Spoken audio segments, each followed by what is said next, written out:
मैं प्रथम कला वर्ष का छात्र। आज आप सभी लोगों के सामने मैं एक ऐसे विषय पर चर्चा करने जा रहा हूँ जो अपने आप में गौरवशाली एवं महत्वपूर्ण। यह विषय है राजभाषा हिंदी। हिंदी हमारी राष्ट्रभाषा होने के साथ साथ हमारी राजभाषा भी है। यह केवल भाषा नहीं बल्कि हमारे इतिहास, परंपरा और मूल्यों की विविधता भी है। भारत जैसे विविधताओं से भरे देश में हिंदी न केवल एक भाषा के रूप में बल्कि एक क्षेत्र के रूप में भी कार्य करती है जो हमें आपस में जोड़ती है। हिंदी का विकास संस्कृति, पाली, प्राकृत और अपभ्रंश में हुआ। इस भाषा का इतिहास लगभग 1000 वर्षों से पुराना है। हिंदी साहित्य की परंपरा में हमें अपने महान कवियों और लेखकों की रचना भी देखी जाती है, जैसे कि मीराबाई, कबीरदास और इत्यादि। हिंदी भाषा ने हमें इस सांस्कृतिक धरोहर को सजोने और संवारने का अवसर दिया है। भारतीय संविधान के अनुच्छेद 343 में हिंदी को देवनागरी लिपि में मान्यता दी गई है।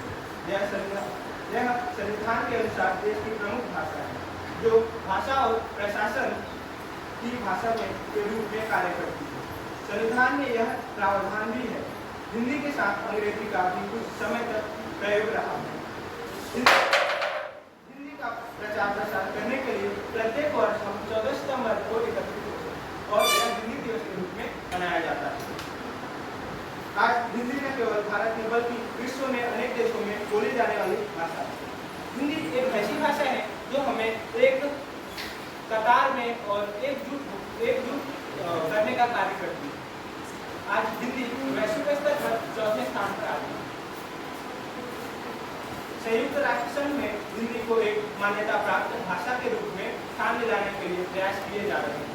हालांकि हिंदी हमारे देश की राजभाषा है, फिर भी हमें यह नहीं भूलना चाहिए कि अधिक समृद्ध और सशक्त बनाने की आवश्यकता है।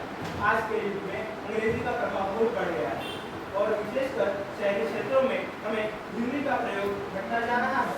यह आवश्यकता है कि हम हिंदी का प्रयोग ज़्यादा से ज़्यादा करें। हम हिंदी का प्रयोग न केवल औपचारिक रूप से बल्कि अपने दैनिक जीवन में अनौपचारिक रूप में भी प्रयोग करना चाहिए।